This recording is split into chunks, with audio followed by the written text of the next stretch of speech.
What's up, guys? I'm Bobby, and I've been invited back to talk about the Joker from XM Studios' Batman White Knight series.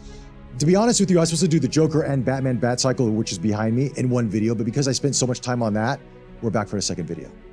It's okay, though. We're talking about the Joker now, which is a beautiful piece. This is a prototype piece. It is awesome. And you know, pictures don't do this justice as of yet. They're kind of being sneaky with the photos, but when you see it in person, the detail, the color of the skin, the expression on Joker's face, they have captured Sean Murphy's drawings to a T.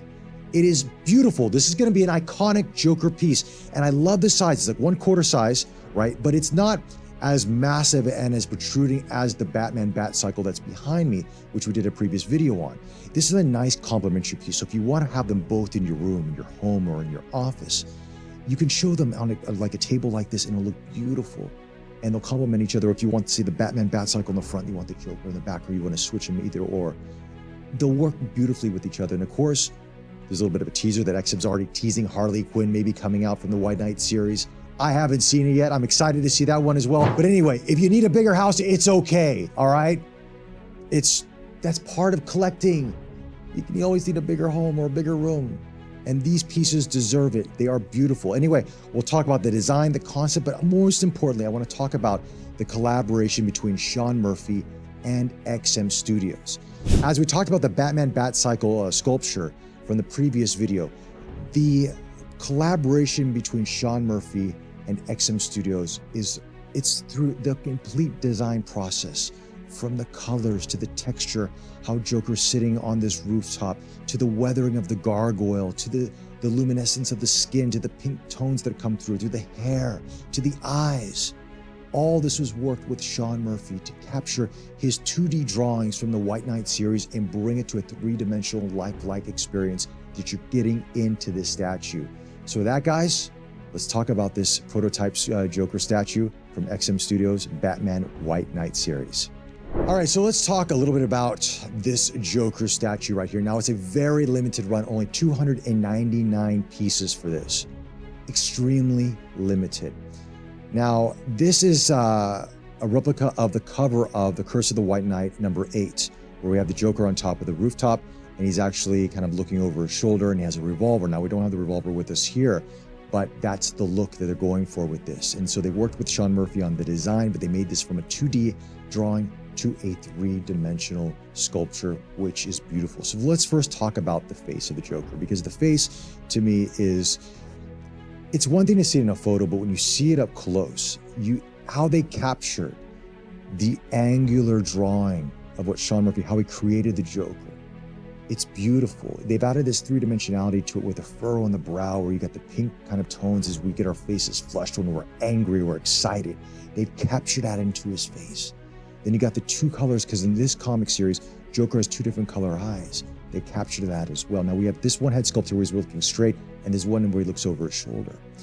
Look at the teeth, look at the lips, look at the jawline as it comes through, the aged kind of yellowishness to the teeth and the red lips. It's just visceral and primal, and it's quintessential Joker. Then you got the green hair, where it's just like kind of various different color greens, so it gives us this 3D type look to it, and it kind of flows with the yellow and the darker greens onto it. Absolutely awesome. We have to talk about the skin tone to this, the luminosity to it, how you got the white, and you got the pink tones that come through this.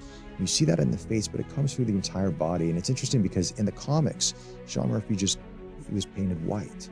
But XM wanted something to be more realistic to it. So they worked with him in adding these pink tones and having the muscularity and capturing the muscular tones with those pink tonalities coming through the whiteness of the skin. And Sean liked it. He said, go for it. And it looks beautiful. It adds an element to Joker where Joker can be easily 2-dimensional into a sculpture, but with this tonality to the skin, it adds just another layer to it that makes it exciting to look at. And you can see it through his arms and the vascularity through the veins going through his bicep, into his forearm, into his fingers, going all the way down.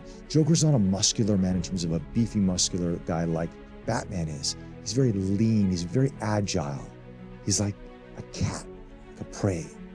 And you get that look of when you look at his arms and that skin tone coming through there. And now we look at the other arm, he's holding a deck of cards here. Now there's two options for this sculpt. You have one with a revolver and then one with the deck of cards. This is a prototype, so you're not seeing the deck of cards with print on it, but you will get that when you receive the final version of this statue with a printed deck of cards, which will be beautiful. So you can change it up how you want it to be. So you could have the revolver, the long revolver, or you could have the deck of cards. I think it's great options for both, and you can change different head sculpts as well. But let's talk about the t-shirt for a moment. Now, as I say, this is a fresh change of clothes for the Joker, but this is a t-shirt he's worn a number of times through maybe months or days or whatever it is, because you're seeing that the sleeves have a little bit of a tear to them, and around the neckline, even the stitching on the neckline, that XM Studios has been so intricate in the details to capture that. And with a light blue color t-shirt, we've owned t-shirts like this color, right? Over time, they fade and they get a little bit whiter in certain areas, and they capture that beautifully with this.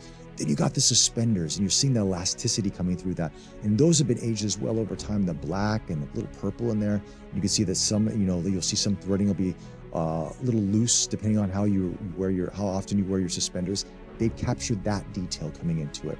Then you can see that you have that way that the suspender latches onto the pants there. A little bit elongated there, a little bit of a shorter cut to the t-shirt, seeing a little bit of his belly. Then you go into the purple pants, the pinstripe purple pants, quintessential Joker. Then you have the large cuffs folded at the very end of it, so you can see his combat boots. And what's interesting about the combat boots here is you've got the inner linings, and you see these socks that have got some stains to them. You can see these are socks that he's worn multiple times. Maybe they're freshly washed, but they're multiple. You can see that brownness that you would get to your socks, you're seeing that there. Then you see the shoestrings there, the detail with the rivets around the shoestrings around the boots, and you can see how they created the sole, how it's sewn onto the boot. All these details make the statue so amazing to look at. You just look at it over and over again, and you're just amazed. How does XM think of these things? I mean, this is what makes a statue maker like XM stand out from other companies out there, is this attention to detail. You see the Joker sitting on this gargoyle. It's aged copper. So you're seeing this green kind of patina coming into play, because copper turns to green as it gets older. Statue of Liberty, case in point, it's all green. That was a copper statue when it was first delivered by the French to the US. Now it's all green. You're getting that aging coming into this gargoyle right here. But this sitting on top of the rooftop, it almost looks like he's sitting on a throne. If you look at it, through the age, through this Art Deco design on the side of it, where it looks like it's where his armrest would be. And you're kind of sitting on the top of the gargoyle. But when we move to the side, then we got this money bag as he robbed a bank. So you see this, you can see how the coins are kind of protruding from the satchel of money right there, the sack of money. The imprint of the coins is coming through the fabric. And then you have the gold rope around the top of it. But you could see that this was a bag that maybe he's had and he's kept, and he just needed to throw as much money as he possibly could into it. And maybe it doesn't all fit, but he's trying to stuff as many coins as possible. And they're kind of peeking out because of the bag is tearing. This detail is great to see. And again, it's reminiscent of what Sean Murphy has drawn into the comic series. They brought it to life here. But look at the aging of the bricks here and the different color of bricks. So you have orange, you have like a burnt copper red, you have gray, then you have a little bit of iron working and copper coming into play there with a little bit of blue highlights. And the blue it ties into the blue t-shirt right there. So you're seeing this color palette that comes in that really brings you into this gothic sort of Art Deco vibe that we saw in the Batman Batcycle statue. You're seeing that element brought into here. So I think this is a perfect pairing with the Batman Batcycle as well. So when you see both of these together, if you put them into your room or on a mantelpiece or on display cabinet, they are going to look magnificent together as a duo set. And of course, with Harley Quinn coming into play, you're gonna have a perfect trifecta in that regard. But this is really just a beautiful piece that I am just stunned. Once again, I'm stunned at the detail XM Studios has put into this, and of course with the collaboration with Sean Murphy for this Batman White Knight series. I gotta tell you, this was a Joker I was a little unsure of because of the t-shirt with the bat symbol on it, but the more I look at it, the more I'm drawn to this piece going, this would be a Joker I would want to have in my collection because it's so different than what we're used to seeing him as.